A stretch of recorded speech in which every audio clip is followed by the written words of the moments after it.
Now, the Three Martini Lunch with Greg Corombos and Jim Geraghty. And welcome, everyone, to the Tuesday edition of the Three Martini Lunch, along with Jim Geraghty of National Review. I'm Greg Corombos of Radio America. We have good, bad, and crazy martinis for conservatives today. All of it brought to you by Lending Club. Right now, go to lendingclub.com/martini. Check your rate in minutes and borrow up to $40,000. lendingclub.com/martini. More on them a little bit later in the podcast. Jim, let's start with our good martini, of course. And this comes to us courtesy of The Hill with a little bit of analysis from Hot Air as well. One of the major Trump controversies in recent weeks, although I'm pretty sure it was this month. I don't even really know anymore. It seems like it was about 6 months ago now because of the way the news cycle works. But Trump got a lot of heat for revoking the security clearance of former CIA Director John Brennan. And he also mused, and we talked about people saying nice or not nice things about him and trying to figure out whether that means they should keep or lose their security clearance, which is probably not the best way to do it. In fact, I can guarantee it's not the best way to do it. But for all the heat he's taking, the president's got a lot of support out there for this, according to The Hill, and a new survey conducted for The Hill by Harvard, Capps, and Harris Polling. Quote, the survey showed 59% of registered voters felt Brennan should have lost his security clearance, while 64% said Comey and others at the FBI who were fired or demoted over their actions should lose their clearance. Overall, 60% of registered voters said they believe that former national security officials who become consultants and TV news contributors should give up their national security clearances. Pollster Mark Penn adding there would definitely be support for a wholesale policy revoking their clearances. And Mark Penn's an interesting character in all of this. He's an ally for Trump that a lot of people would not have expected, longtime fixture in the Clinton world.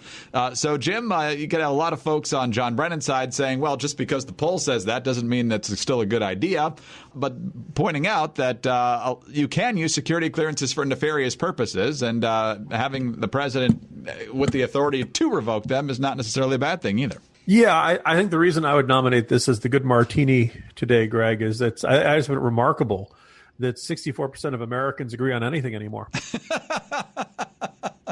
and you know, there is a bit of irony to this, in that I think you would have expected this to break down along familiar partisan lines. All the Republicans agreeing, yes, the president should have this authority, and Democrats agreeing, no, of course not, Trump can't be trusted with this authority.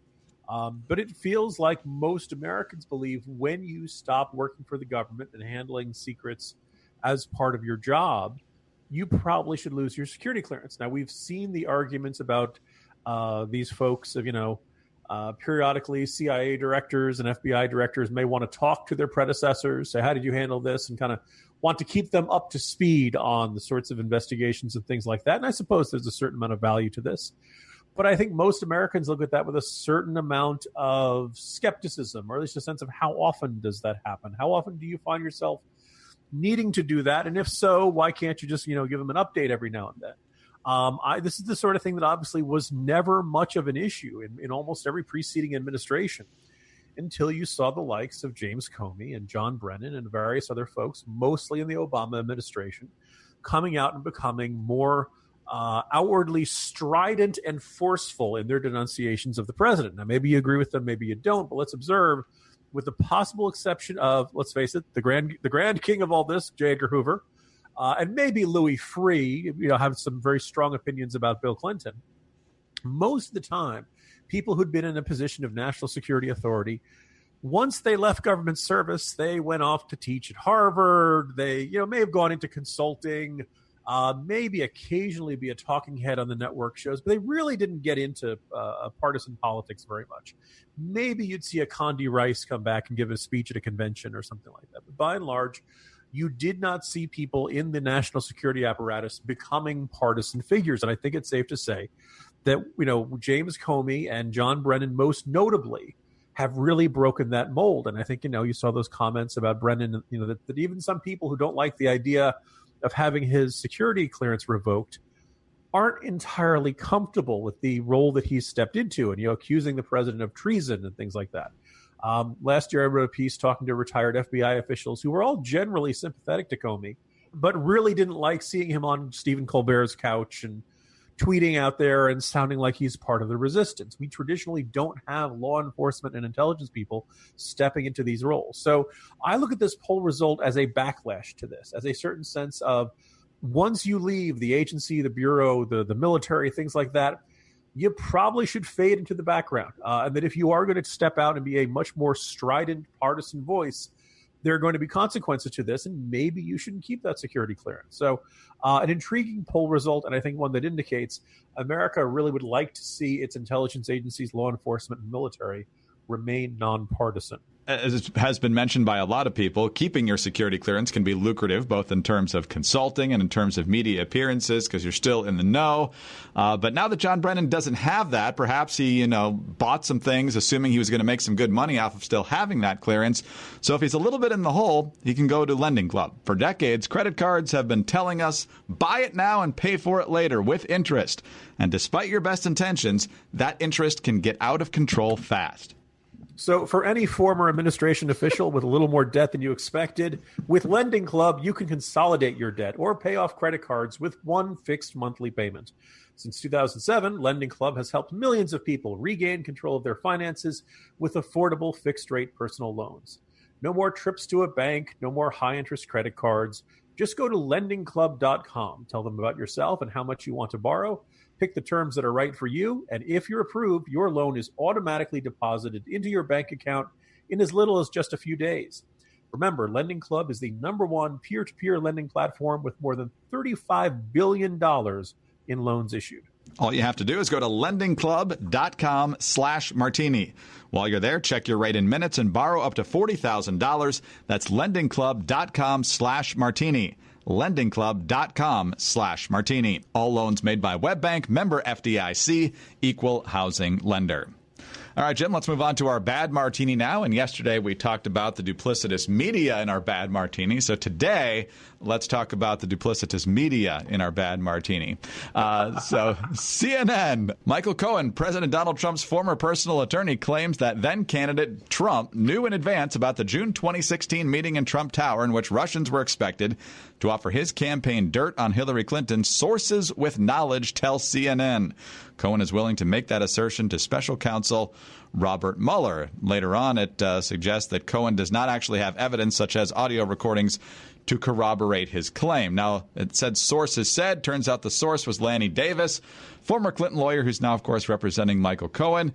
But as a result of some digging here by BuzzFeed, actually, we now know that this story's gotten weird. Attorney Lanny Davis says he was an anonymous source in a July CNN story that reported his client, Michael Cohen, had privately claimed that President Trump had advanced knowledge of the infamous Trump Tower meeting. In the story, Cohen was reported to claim he had personally witnessed Donald Trump Jr. informing then-candidate Trump about the meeting. Such a claim from Cohen would directly contradict Trump's statements about his knowledge of the meeting where Russians were set to offer dirt on Hillary Clinton. CNN's July 26 story has come under fresh scrutiny in recent days after Davis acknowledged he had served as an anonymous source for multiple news outlets who were seeking to confirm the CNN article in the hours after it published. Davis has backed away from the story in recent days, telling the Washington Post that he's not certain if the claim is accurate and that he could not independently corroborate it. Just last week, Davis told Anderson Cooper, "I think the reporting of the story got mixed up in the course of a criminal investigation. We were not the source of the story." On Monday evening, Davis told BuzzFeed News that he regrets both his role as an anonymous source and his subsequent denial of his own involvement. So, Jim, Lanny Davis is a nice guy, but man, he is slick as slick can be. And I guess being around Slick Willie all those years perhaps rubbed up on him. But CNN still standing by the story, even though their source is completely backing away from it.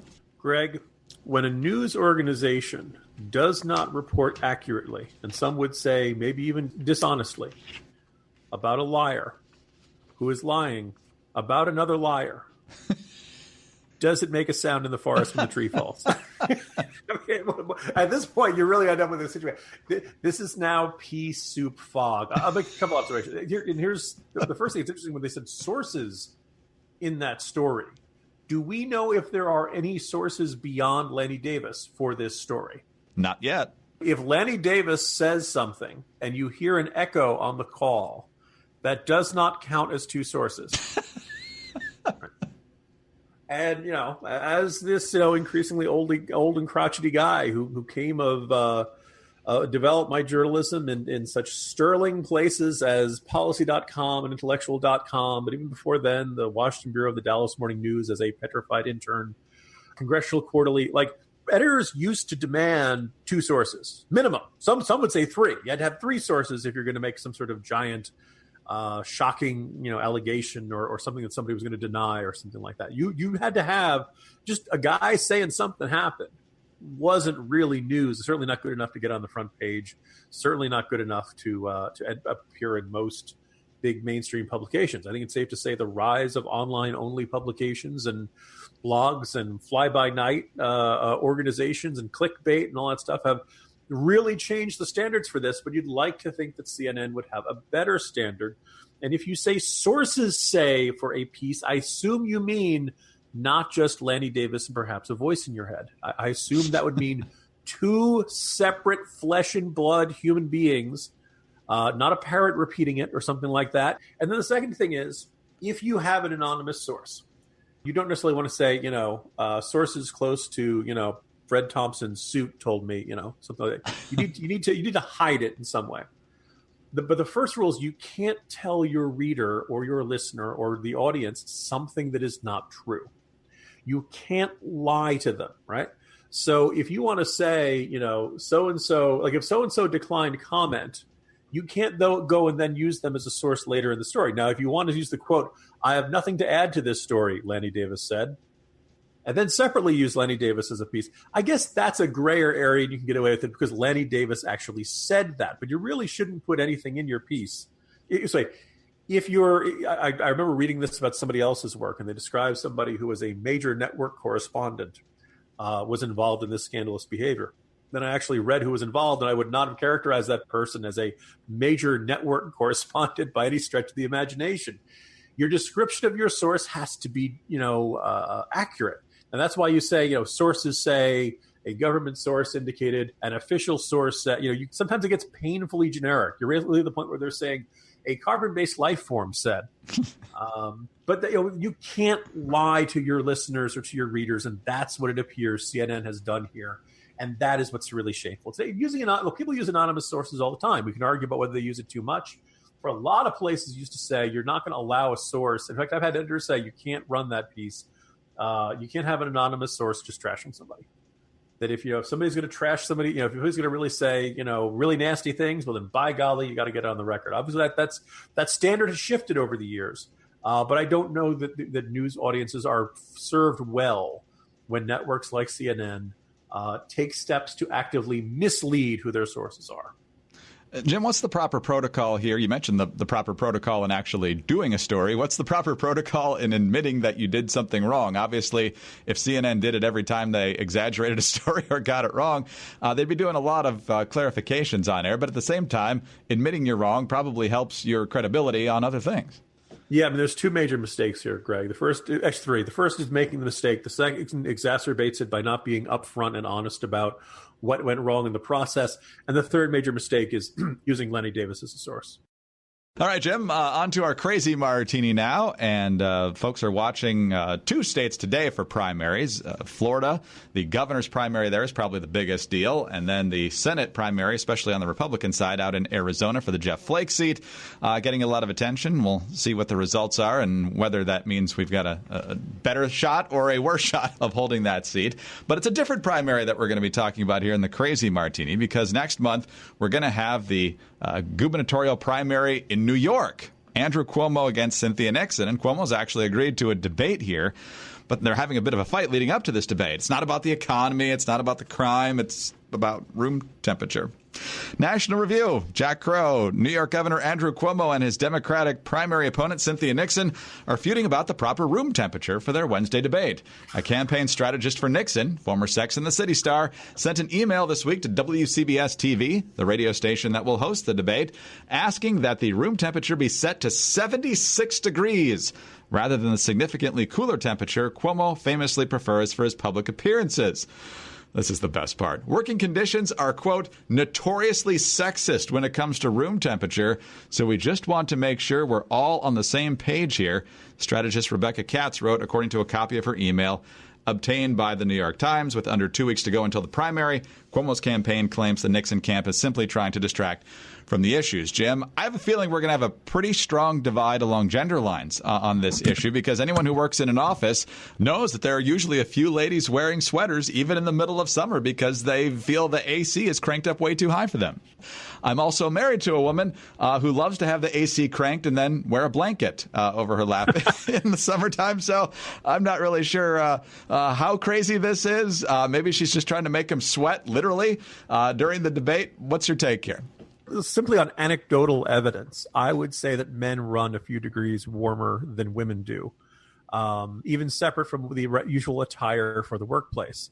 Right now, I'm recording this in my home office, in my home. Greg, you haven't had a chance to come over here recently, but I just point out you can hang meat behind me.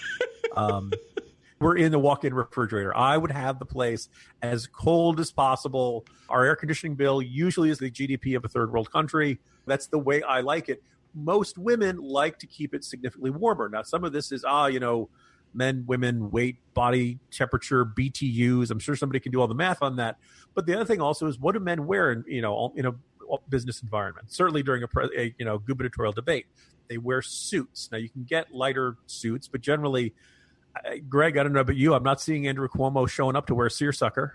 Most men's suits, even the best summer suits, the tan ones, they're still pretty darn warm. And Lord knows I've gone into D.C. plenty of times in a full suit, gone up to New York. You go into the meeting, you sweat through your armpits of your shirt.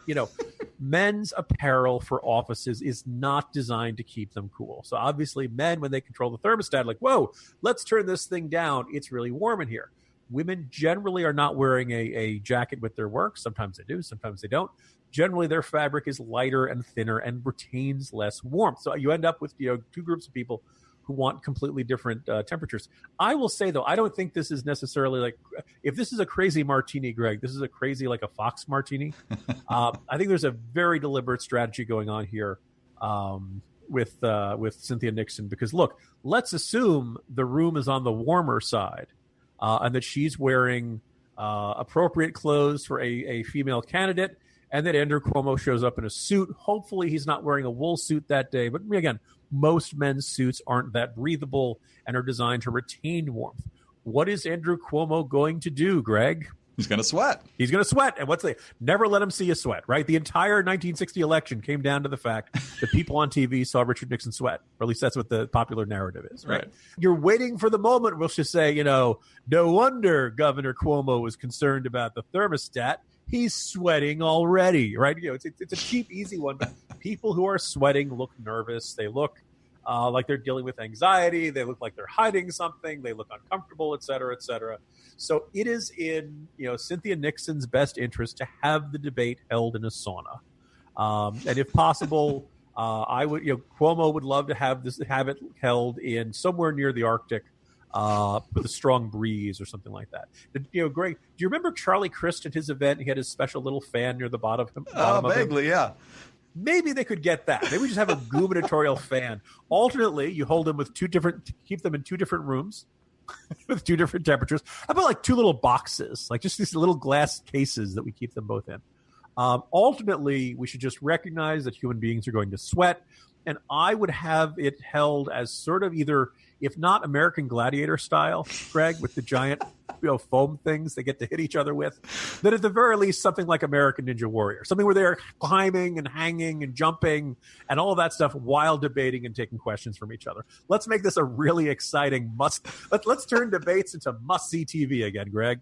You wouldn't have an elected official over the age of 50 if you did that, but that's amazing. I was thinking briefly, how did this not become an issue between Trump and Hillary, since they argued about everything? And then I remembered pantsuits. They were pretty much wearing the same thing. There you go. Also, it's a little later in the year. The other, I'm curious, I assume this is going to be relatively soon. Summer's not over.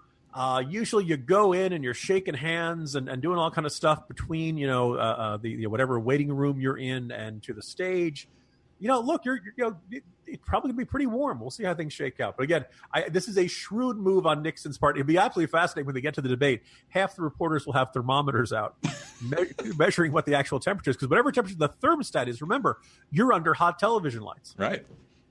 Oh, yeah, absolutely. Well, this just became the most interesting moment in this campaign, especially if you look at the polls, because it's not that close, at least right now. But we'll see. We'll see if this is a tactic that helps her at all. Jim, good to be with you as always. We'll talk to you tomorrow. See you tomorrow, Greg. Jim Geraghty of National Review. I'm Greg Corombos of Radio America. Thanks for being with us today. Don't forget to visit our friends if you need their help over at lendingclub.com/martini. And tune in again Wednesday for the next 3 Martini Lunch.